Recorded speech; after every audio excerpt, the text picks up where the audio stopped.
It's cooking vlog day. Today it's pork roast. Pork roast is my family's all-time favorite.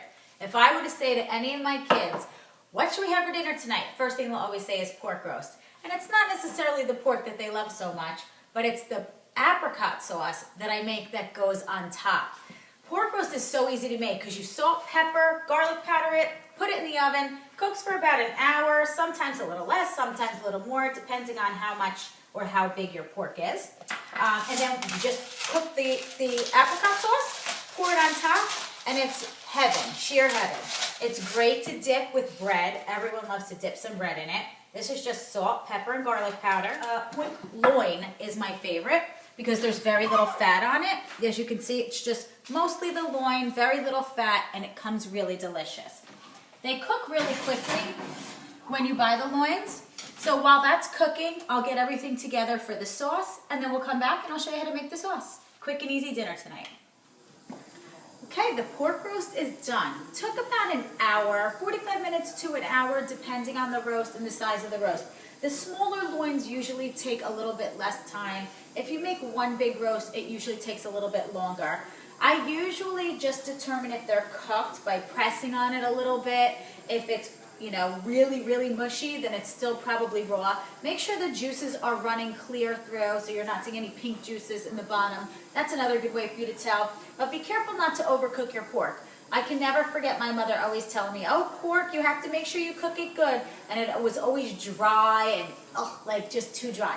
Now, you don't have to cook pork so overly done anymore. The government has changed the regulations. It could be a tiny bit pink. So it's not going to be pink, but it's just going to be not quite solid white.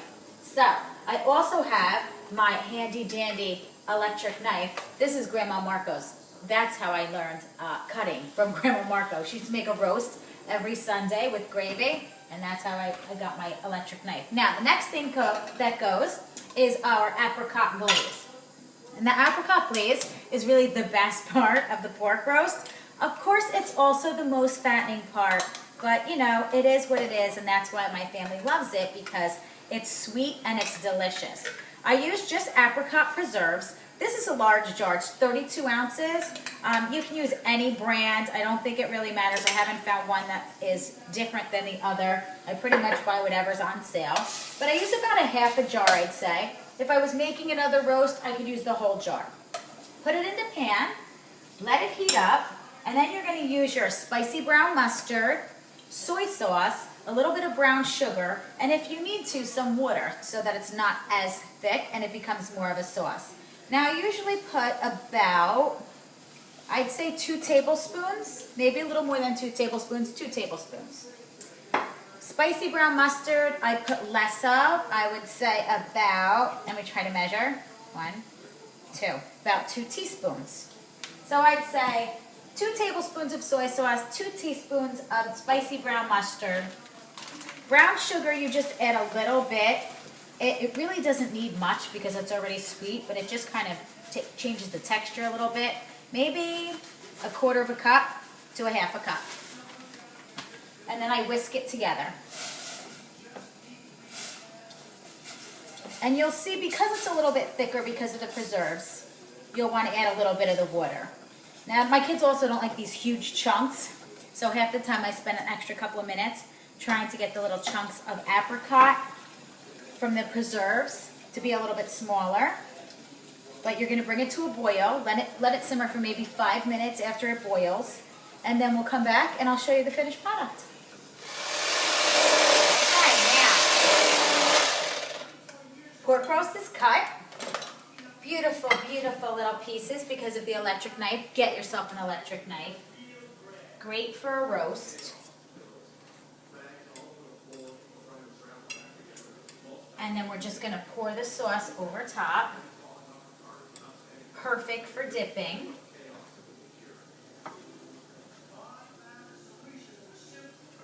Of course, I ate the end.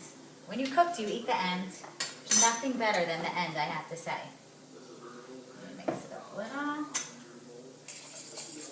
Okay.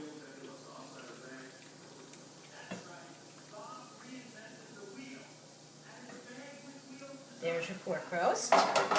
I'll I'll put the leftovers in a measuring cup for extra dipping. And this sauce is good for a lot of different things. So if you have extra, don't throw it out. You can keep it, use it for other things. Great on any kind of chicken, of course. Here is your pork loin, very lean. I'm just going to take a second to show you how lean it is. Here's the pork. Perfect loin pieces of meat. You have your broccoli, the vegetable, baked potato. This is best with the baked potato. Don't forget I'm wearing my, showing off I should say, my Not So Soccer Mom Radio apron. It has pockets, which I love. I put all my recipes in my pockets. If I have a recipe and I'm baking, then I'm cooking it. And don't forget to tune in to The Ordinary and Extraordinary every Friday on NotSoSoccerMomRadio.com. Thank you.